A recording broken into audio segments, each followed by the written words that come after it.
Okay, it is turn 4, the 9th of June 1944, and it is another storm turn. So bad news for the Allies. The Germans get their supply points and replacements. The Allies do not.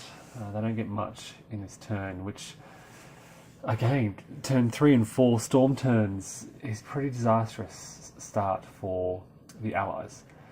So the Germans get their reinforcements, and they mainly sent into this area between St. Lo and Caen, just filling some of those gaps really and defending key positions in this area.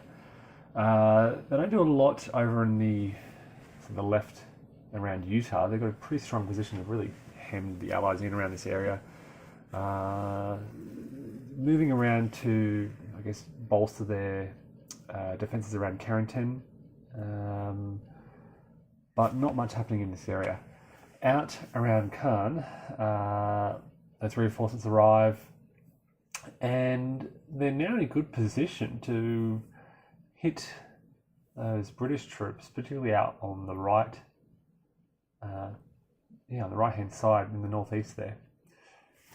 In the combat that follows, the Germans, the 12th SS and a few other divisions managed to force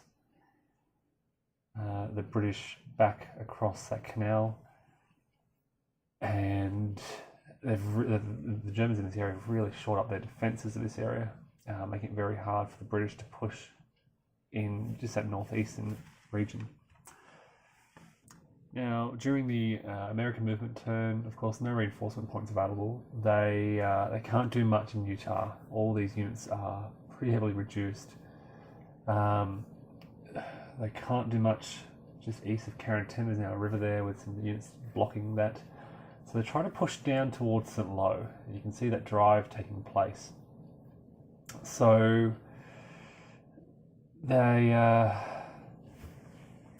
there's not a lot they can do. The Americans drove the Germans out of the woods between St. Lo and Bayeux. They also attempted an attack on the north side of Utah. Again, this is that 1-to-1 attack that they did last turn. Once again, exactly the same as last turn. They forced a DR result on the Germans. The Germans insisted on a determined defence and rolled a 6 once again, which again caused a hit on the Americans attacking. Now, in the last turn, I didn't remove the strong point as a result of that. I later corrected that and decided that, yes, they should take a loss because they should be treated as an improved position. And I read the rules carefully, and I don't think, thinking over it, I don't think that strong point should be treated as an improved position for the purpose of that determined defence. But correct me if you think I'm wrong. So the strong point is still there, just on that northern end of Utah Beach. I haven't removed it. I haven't treated it as an improved position for the purpose of removal during determined defence. I think that refers exclusively to improved positions, not strong points. Okay, so there's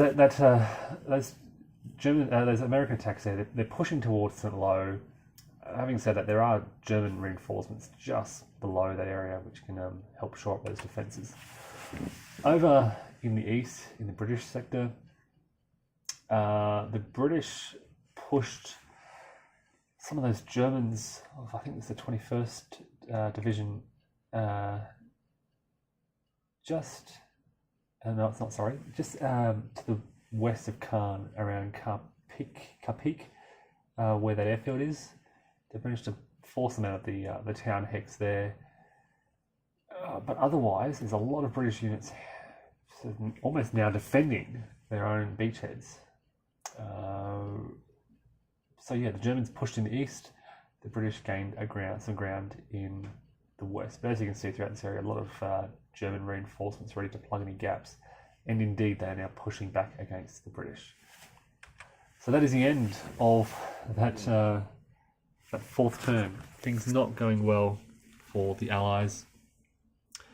2 storm turns in a row on turns 3 and 4, which really just sets them off to a terrible start in this campaign. And the Germans having a lot of luck with die rolls, having some great determined defences, attacking quite well, and it's not just not happening for the Allies, not for the Americans in particular. Okay, there we go.